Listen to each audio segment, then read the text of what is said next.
અમદાવાદના ગુરુકુળ સ્થિત zed school ખાતે સાત સહકાર ફાઉન્ડેશન દ્વારા સમાજના તમામ વર્ગના લોકો સુધી ગુણવત્તાસભર આરોગ્ય સેવાઓ પહોંચાડવાના હેતુથી નિઃશુલ્ક સર્વરોગી આરોગ્ય ચેકઅપ કેમ્પનું સફળ આયોજન કરવામાં આવ્યું હતું, જેમાં બાળકો, યુવાનો, મહિલાઓ તેમજ વરિષ્ઠ નાગરિકો સહિત મોટી સંખ્યામાં લોકોએ ઉત્સાહપૂર્વક ભાગ લીધો હતો. આ કેમ્પમાં 5 વર્ષથી લઈને 75 વર્ષથી વધુ ઉંમર સુધીના અંદાજે 130 જેટલા લાભાર્થીઓએ વિવિધ આરોગ્ય તપાસ,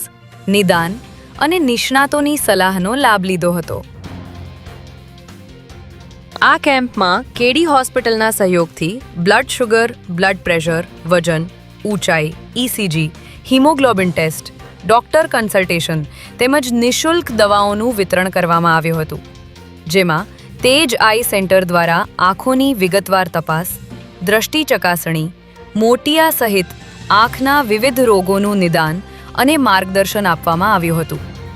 ફ્લોરિશ ડેન્ટલ ક્લિનિક દ્વારા દાંત અને પેઢાની તપાસ, મૌખિક સ્વાસ્થ્ય અંગે માર્ગદર્શન તેમજ જરૂરી સારવાર માટે નિષ્ણાત સલાહ આપવામાં આવી હતી.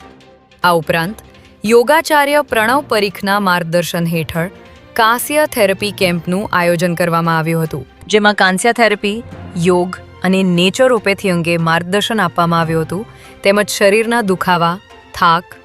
ઊંઘ અને સર્વાંગી સ્વાસ્થ્ય માટે પરામર્શ આપવામાં આવ્યો હતો. આ આરોગ્ય કેમ્પના આયોજનમાં કેડી હોસ્પિટલના ઇન્ચાર્જ શ્રી દશરથભાઈ પરમાર, તેજ આઈ સેન્ટરના ડૉક્ટર તેજલ દલાલ, ફ્લોરિશ ડેન્ટલ ક્લિનિકના ડૉક્ટર ધનંજય વાધેલા, યોગાચાર્ય પ્રણવ પરીખ, સાત સહકાર ફાઉન્ડેશનના ચેરમેન શ્રી ઋષિનાબેન પટેલ, શ્રી હિનાબેન તલાટી, શ્રી જાનકી જોશી, શ્રી દેવાંશુ દલાલ તથા નરેન્દ્ર મોદી વિચાર મંચના ગુજરાત પ્રદેશ સચિવ શ્રી વિપુલભાઈ પટેલ, શ્રી જયમીનભાઈ ગજ્જર, શ્રી અરુણભાઈ દરજી,